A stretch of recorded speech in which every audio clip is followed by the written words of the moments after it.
रवि दमक पञ्चमी सडक खण्डको हालतहरूमै यस्तो छ। यो चाहिँ माननीय सुभाष नेम्बाङको छोरा सुहाङ नेम्बाङको एरिया हो। यहाँ त अलि हिलो पो छैन। अब 1 अर्ब प्लसको बजेट आएको छ। अब चाहिँ बनाउँछ कि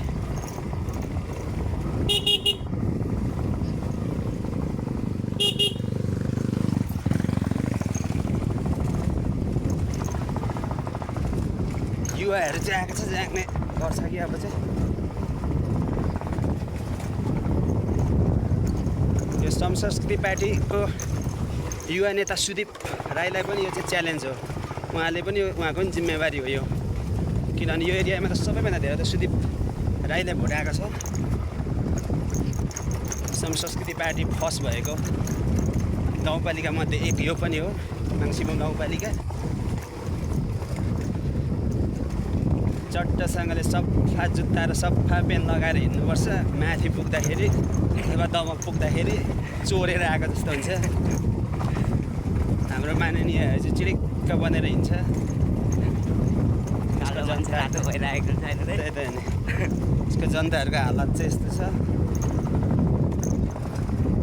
र त्यति साह्रो पनि गाली गरिहाल्नु चाहिँ हुँदैन अहिले नै चाहिँ, किनभने समय छ। माननीय स्वर्गीय सुभाष नेम्बाङले चाहिँ काम नगर्नेकै हो यो ठाउँमा।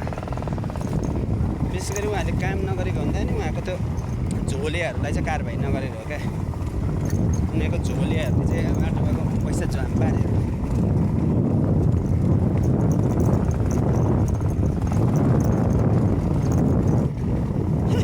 घोप्टिन्छ है।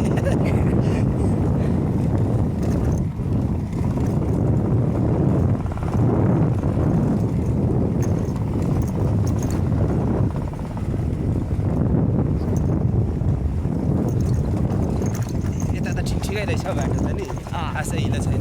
त्यो तलनिर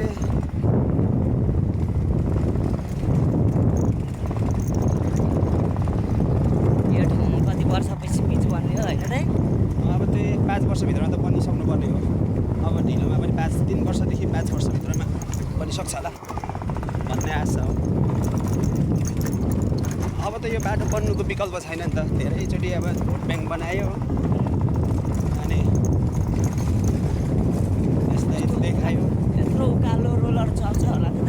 चल्छ नि, अनि बिस्तारै बिस्तारै गराउनु पऱ्यो नि तलदेखि गर्दै गर्दै।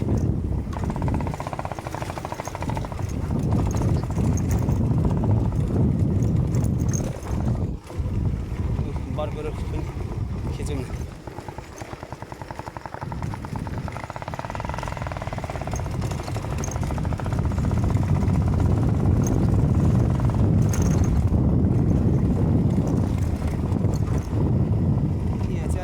सुके छ है।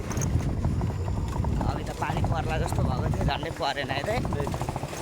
पानी परेको भए त झन् ढुट्टो हुने रहेछ बाटो। पानीबाट त बिजोग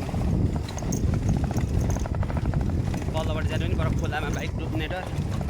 अस्ति डुबाएछ एउटाले, मैले पनि इलाम जाँदा डुबाएँ नि।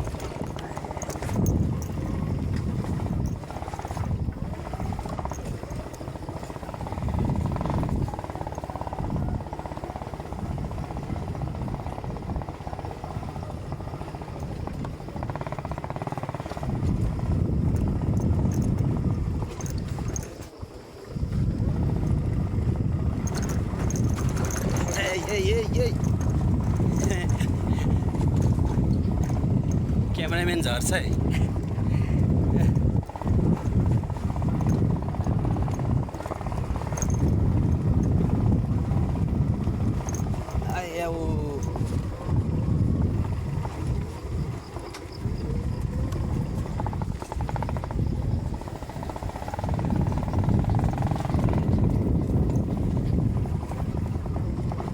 कति मिनट भयो? 4:40 सेकेन्ड काटिदेऊ।